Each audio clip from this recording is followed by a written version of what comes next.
Hi, my name is Ramona Hernandez, and this is my final reflection for CI100. So, going back and taking a look at my prior expectations to this course, I had initially expected this course to teach me how to navigate Google Classroom.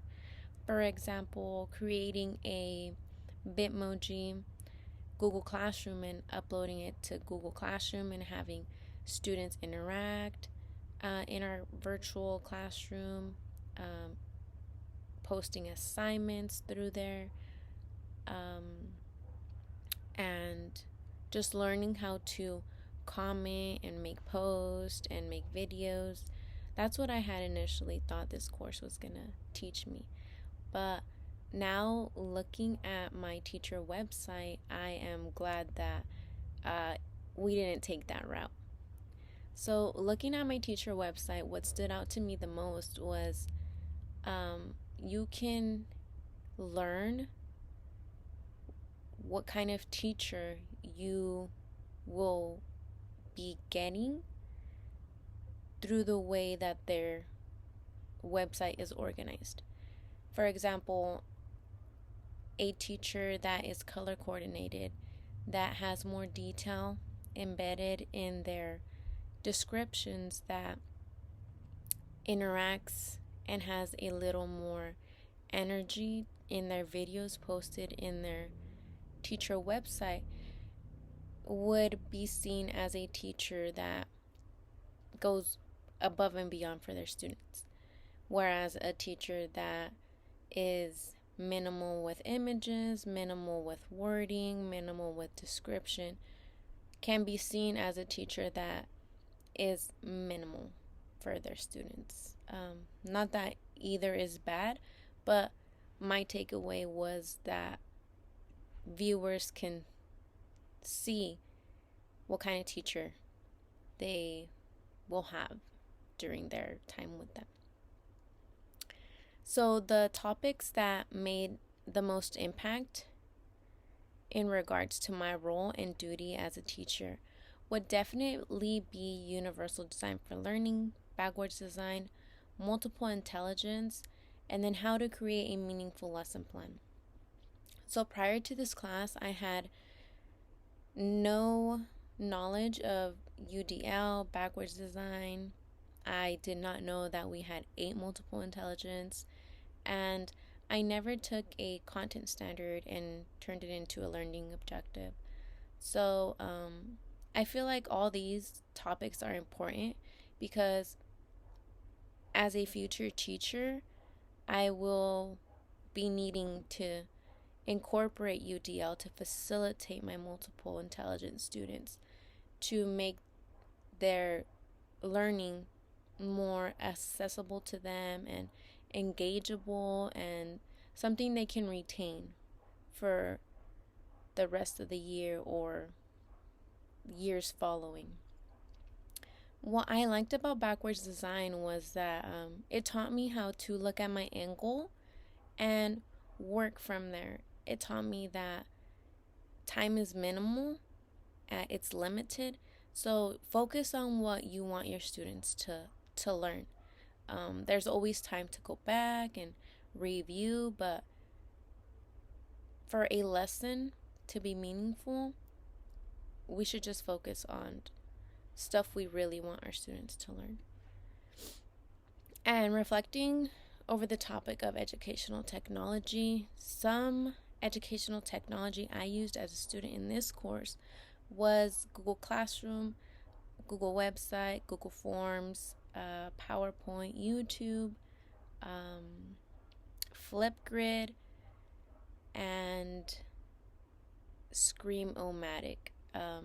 All these impacted me in a positive way by giving me the ability to explore the different technology I have accessible to me.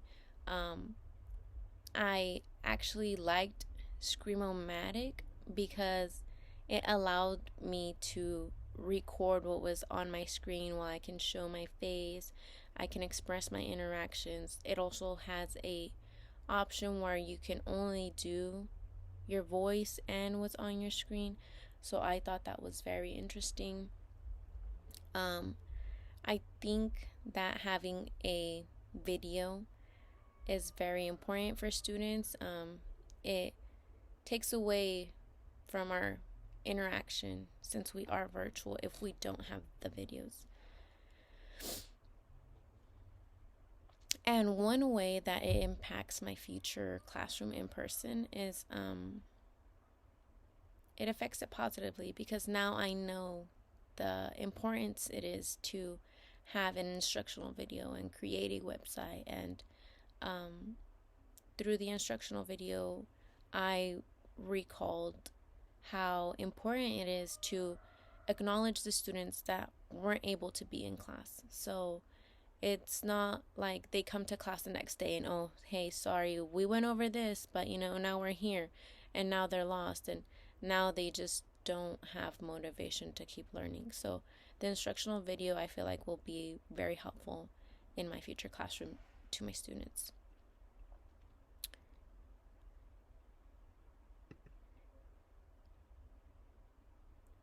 Sorry.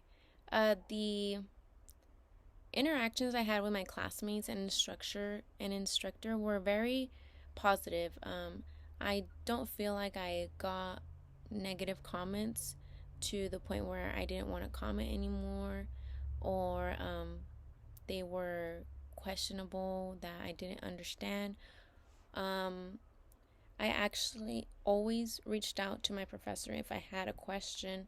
She was always there. Always responded in a quickly manner. However, the comment that resided with me the most was from a co-teacher that commented in my instructional video about how she appreciated that I was breaking down language barriers by having both English and Spanish incorporated into my lesson. And that is something that I was thankful that she noticed, because as a employee myself, I have been told by parents that they don't want me using Spanish and English in their students' teaching. I have been yelled at and said that school is only for English, I shouldn't be using Spanish, when I was just trying to help my Spanish learner, my Spanish speaker, understand what we were doing. So I appreciated her because it gave me the courage to continue and not be shy away from having those two languages incorporated in my classroom. It also made me think about how maybe teaching my students sign language would be an idea. For example, I know teachers use like sign language to use the restroom and get water. So I feel that having multiple languages in the classroom would be a great idea for me. And lastly, what I look forward to learning more about in my credential program is making lesson plans more meaningful. I know that the lesson plan I created was a bit wordy, so I want to learn how to minimize that, so a substitute teacher doesn't have to read through everything and kind of be lost, or be lost because they are interns. I hope to create lesson plans that get my point across and they're accessible to newcomers, myself, and maybe future teachers as well.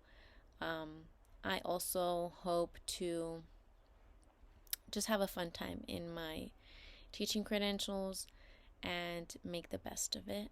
And I can't wait to start teaching. Again, this was my final reflection for CI100. Thank you for an amazing time.